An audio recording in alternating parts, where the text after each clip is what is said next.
Udan scholarship programs wrapped in dignity, a CSR initiative by Narayana Health. বড় হয়ে doctor হব, কিন্তু কিভাবে পড়াশোনা করব সে তো অনেক খরচের বিষয়। বা বাড়ির মেয়েটা ভাবছে বিএসসি নার্সিং করবে, কিভাবে পড়াশোনা করবে? হ্যাঁ, তাদের জন্য রয়েছে উড়ান। প্রথমে আমরা এই প্রোগ্রামটা 2008-এ শুরু করেছিলাম, যেখানে স্কুল স্টুডেন্টস যারা অ্যাসপায়ার করছিল ডক্টর হওয়ার জন্য তাদেরকে ফান্ডিং সাপোর্ট দিতাম। ওর মধ্যে অনেকেরা এমবিবিএসে ঢুকে ডক্টর হয়েছেন। এরপর আমরা প্রোগ্রাম গ্র্যাজুয়ালি এক্সপ্যান্ড করে নার্সিংয়ের দিকেও নিয়ে গেছি। অ্যান্ড এখন MBBS students, NEET aspirant students আর নার্সিং যারা করছে তাদের সবাইকে আমরা সাপোর্ট দিই। এটা ডক্টরের দিক দিয়ে এখন গ্র্যাজুয়ালি এটা এক্সপ্যান্ড করে এই সার্কেলটা আরও ওয়াইডেন হয়ে গেছে। এই উড়ান প্রোগ্রামটা মেনলি আর কি আমাদের যারা নার্সিং স্টুডেন্ট আছে তাদের যে ফাইন্যান্সিয়াল সাপোর্টটা দিচ্ছে সেটা সমস্ত স্টুডেন্টদের জন্যই প্রচণ্ড হেল্পফুল। অ্যান্ড অলসো আমরা সবাই খুব গ্রেটফুল অ্যান্ড প্লিজড যে আমাদেরকে অপরচুনিটিটা দেওয়া হয়েছে যাতে আমরা নার্সিং কেরিয়ারে ফিউচারে গ্রোথ করতে পারি। এছাড়াও ইন ফিউচার যারা এই আর কি কোর্সে আসতে চাচ্ছে তাদের ক্ষেত্রেও হয়তো খুব হেল্পফুল হবে যদি তারা এই ফাইন্যান্সিয়াল সাপোর্টটা পায় উড়ানের পক্ষ থেকে। প্রোগ্রামটা হচ্ছে এর জন্য আমরা খুবই হেল্পফুল অ্যান্ড আমাদের স্টাডিজ পারপাসে ভীষণই হেল্প করছে, কারণ আমরা অনেকেই আছে যারা খুবই নিডি অ্যান্ড সেই জন্য ভীষণই হেল্পফুল অ্যাকচুয়ালি যেটা বলতে গেলে। অ্যান্ড আমরা মনে করছি আমরা ফিউচার আরও গ্রো করতে পারবো, আরও উপকৃত হব। অ্যান্ড আমরা অনেক কিছু ডেভেলপ করতে পারছি, যেখানে আমরা হয়তো এমন একটা জায়গা থেকে বিলং করে যেখানে আমরা এতটা অপরচুনিটি পাই না, বাট সেখানেও আমাদেরকে এতটা হেল্প করার জন্য, আমাদের সাপোর্ট করার জন্য অনেক অনেক thank you. And thank you so much Narayana and Udan Scholarship for all of that.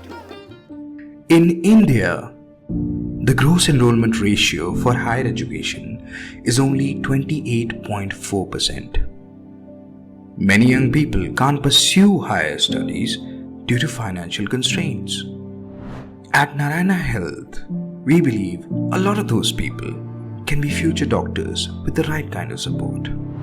Because in India, we need a doctor to population ratio of 1:1,000, which is 2.07 million doctors by the year 2030. That is why we came up with our initiative Udan for building future leaders in healthcare. Actually এটা CSR initiative by Narayana health এবং is a brain child of doctor Devi Shetty. এইভাবে যে বাচ্চারা যেন আগামী দিনে সমাজের কল্যাণের জন্য তারা তৈরি হোক এবং তারা সেই সার্ভিসটা যে দেবে সেটা কিভাবে ছোট থেকেই তাদেরকে বড় করতে হবে, তাদের ফাউন্ডেশনের দিকটাকে মাথায় রেখেই এই প্রয়াস। ইনফ্রাস্ট্রাকচারাল আপলিফটমেন্ট করছি গভর্নমেন্ট স্কুলসে, যেখানে আমরা ওদের ইনফ্রাস্ট্রাকচার একটু স্প্রুস আপ করছি। ওয়াশরুম নিয়ে আসছি, প্রপার স্যানিটাইজড হাইজিন ওয়াশরুম, যেখানে মেয়েদের সুবিধা হয়। ছেলেদের সাথে কিন্তু বেশিরভাগ মেয়েদের সুবিধা হয়, যাতে এই সব বেসিক জিনিসটা না দেখে ওরা পড়াশোনাতে মন দিতে পারে। প্লাস খাওয়া দাওয়ার প্রোগ্রামে যে lunch during the school time, সেটারও ব্যবস্থা আমরা আমাদের দিক দিয়ে করছি, যাতে ওদের ফোকাসটা শুধু পড়াশোনাতে থাকে। এইসব অ্যান্সিলারি জিনিস আমরা টেক কেয়ার করছি। এইটা নিয়ে মোটামুটি 25টা স্কুল আমরা across the country cover up করেছি। আশা করছি আগামী কয়েক মাসে বা এবার ফিউচারেও আরও বেশি স্কুলস আমরা কভার করব। এর মধ্যে কিন্তু আমরা 15,000 স্টুডেন্টসের লাইফ কোনো রকমে একটা ছোটো ইম্প্যাক্টের হিসেবেও চেঞ্জ করতে সাকসেসফুল হয়েছি। আশা করছি ইন ফিউচার আমরা আরও বেশি এই কভারেজটা করতে পারবো। ক্যামেরায় চিরঞ্জিতের সঙ্গে দেবপমের রিপোর্ট, এস নিউজ।